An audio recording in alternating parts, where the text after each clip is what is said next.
This episode of Shift. I'm your host, Palmonia Gordon. Just wanted to do a quick touch in, just let you know that we're continuing the series with Nicole Bowe-Rahming and just her phenomenal story. I've been getting some amazing feedback. Continue to comment, continue to like, but most of all, take a nugget from anything that is said, apply it to your own life so you can keep shifting. With that, let's hear from Nicole. Now, I noticed you said, you're coaching military wives and stuff. Is that a big part of your niche market? Or, I know from our conversations that you do specialize with youths. I do believe that. But I did hear you say military, and I'm just thinking because you have such a vast area of expertise and 20 odd years of having doing the grieving or whatever, do you present yourself or do you make yourself available as a resource and that can just provide that bridge? Because that's what it is. It's okay, I'm on US soil and they're sending me on Italian soil. I just need that bridge until I'm firmly standing and I look around and see, all right, they still got green trees. They still got food I can eat. Because sometimes it's just what we see in movies and we have these outlandish ideas in our head, and then when you get there, you realize, oh, the car still has four wheels, you know what I mean? And then you're like, okay, I can do this. And then you can let go, you know what I mean?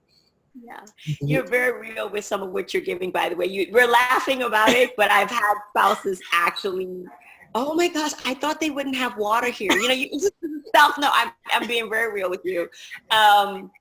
But the reality is we have coaches that do that. We have one, she's actually coined the military spouse coach. We have people that help with that, the transition coaches and stuff like that.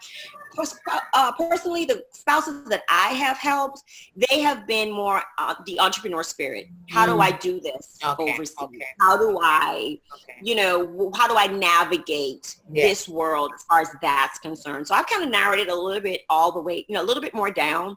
Okay. To where specifically the entrepreneurial spouses, I kind of work with them with their mindsets and their shifts for that.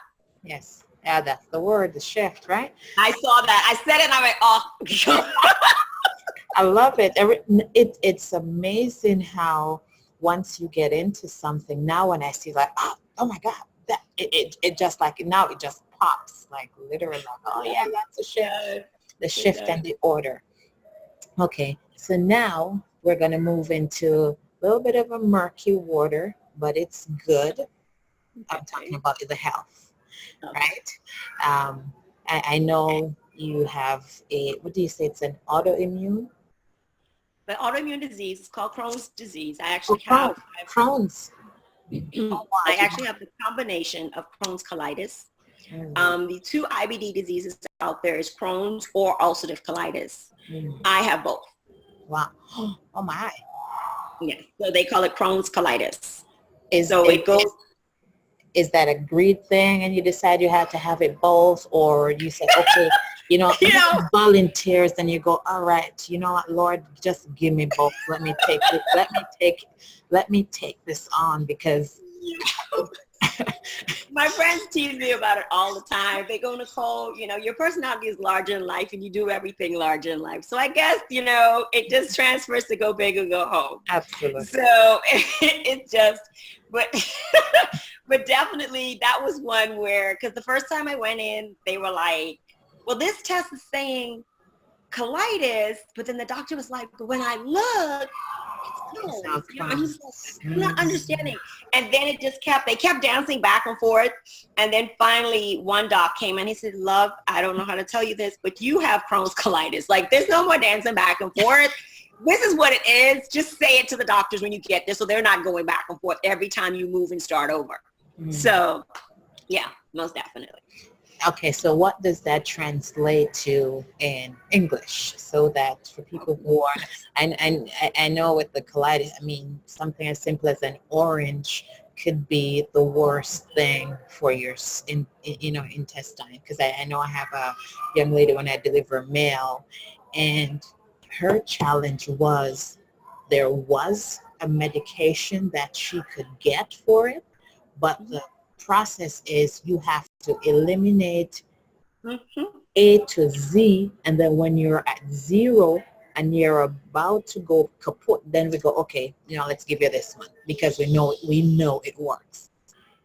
It is a very, like, you just went on a whole, and you just hit like on a whole big soapbox in our community. It's very, very, it's sad, but it's a fight that's real.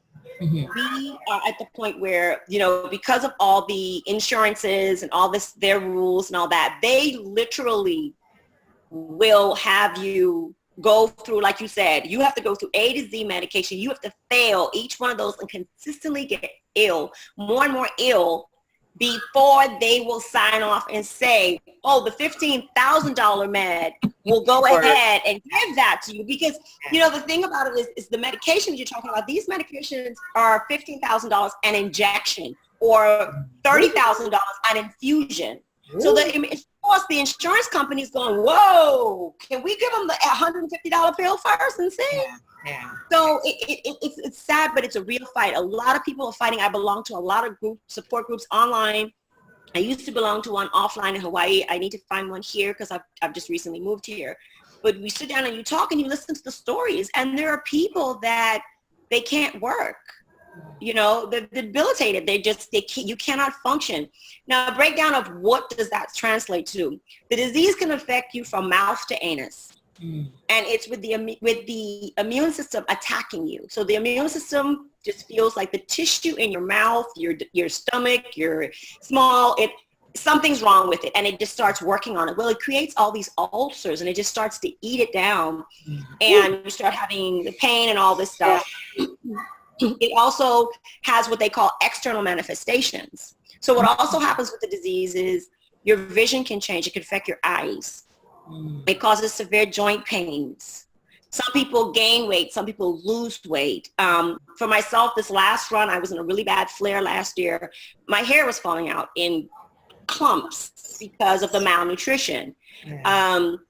So it has all these external manifestations that they have to constantly look for. We can end up with stuff with our skin. And that's just without the medication. We haven't even talked about the side effects from medication. This is just the disease itself.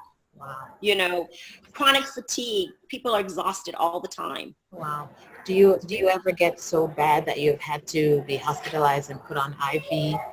And I mean, I know that's a possibility, because when your body doesn't take what you put in and you're limited in what you can put in, that's 9 times out of 10, a very real reality. I've been really blessed. I have been hospitalized. My very first hospitalization is what started me on my very strong journey to me, this very strong journey that I'm on right now. But the last one I had was last year, actually, with the move here. I moved here, and as soon as we moved into the house, I went down.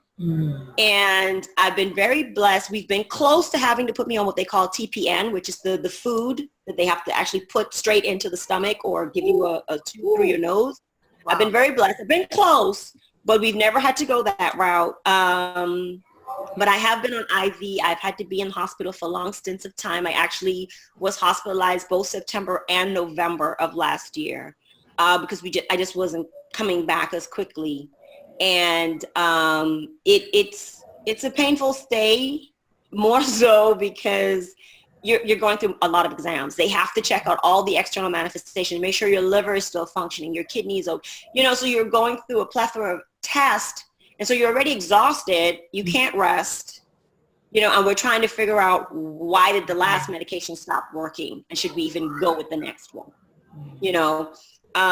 This last time I was in, I have failed, or I should say they have failed me, because I ain't failed nothing. They have failed me. The medication has failed me. Absolutely. And so I am now on the very last FDA approved medication that they have for the disease. The next step will be for me to have an ileostomy or a colostomy done. I will have to get it back. That is the next step. That's major surgery. Yes, ma'am. Wow. And how do you feel about that? Are you even entertaining that? What the recovery that you're on right now to you, how has that journey been, and what has impacted it the most that gives you a greater sense of hope? Do you believe you will have to go that route first and foremost? I think eventually, yes. Unless they bring out another line of medication in the next 2 to 3 years, Mm-hmm. I think it's going to be a yes, because what I'm on right now, they all have the basic same makeup. They're just changing like one protein out for another. Okay. And after you've gone through the human protein, the rat protein, and I've got the last protein I'm on now. There's other protein. After you've gone, there's only so many proteins that they can use, and if your body's rejecting them, because basically what happens is my immune system is it's so out of whack that it's building antibodies against the medication. So once it gets used to the medication, it will fight the medication. Mm-hmm. And it will make me feel like I have a flu, like I don't feel good, I'll get sick, because it'll act like, okay, you're not well, we don't like this, let's get rid of it. So eventually, yes, we've had to sit down and seriously have that conversation. One of my biggest concerns as a wife was that how was my husband going to respond to this bag on the outside? And we had to have that serious conversation. We had to sit down and really go over it and deal with some of that stuff. Do I think that there will not still be a grieving process? No, I'm not that naive. However, I believe that I am mentally prepared and I know to expect it. So I'm ready to navigate what I need to navigate. A lot of times I think what happens is we don't prepare for the fact that you're not going to respond. I'm going to go through this and it's going to be great. And then you get there and things don't quite go the way you expect. And you're not prepared mentally. Yeah, mentally I am prepared, but I'm going to have, it's a road. It will be a road, and it will be a mental road more than anything else. Okay, I get you on that, and my heart goes out to you, because that's not something that we ideally want to plan for, but it is the reality in the day and time that we're living. So in light of that, and how old are you, if you don't mind, do you mind saying, because someone may think, oh, because growing up as a child, those were the things that happened to quote unquote old people, right? But it's like, I know 20 years old that someone has dropped dead from a heart attack. So clearly there is something in the environment, in the food, it's somewhere out there that is rapidly, I mean, it is aggressive in the attack it's having on our system. And the whole aim is to create that shift so we become consciously aware. Don't ignore a symptom or something and, avoid and figure, oh, it's just this. There is no just anything at all. Everything is intentional and purposeful. So we have to be intentional and purposeful to become educated and aware and become strategic in our attack going forward. So do you mind saying your age? You can say 50 or over. I will be 47 this year. And I became symptomatic 13 years ago, and I was actually diagnosed. I was diagnosed 3 years later. So I have 10 years of a journey with this. May of this year will make my 11th year with this. Wow, that's girl. That happened when you were a teenager, man. Oh my God. I'm telling you, I mean, you're in the prime. I mean, I haven't yet hit my teens because, I'm still 16, but. Would you? I am with you. But yeah, can you imagine? So even that, when that moment and that hit you, you teach on mental resiliency and, toughness. How was that for you? Because we know that every coach needs a coach. Yes, ma'am. Right?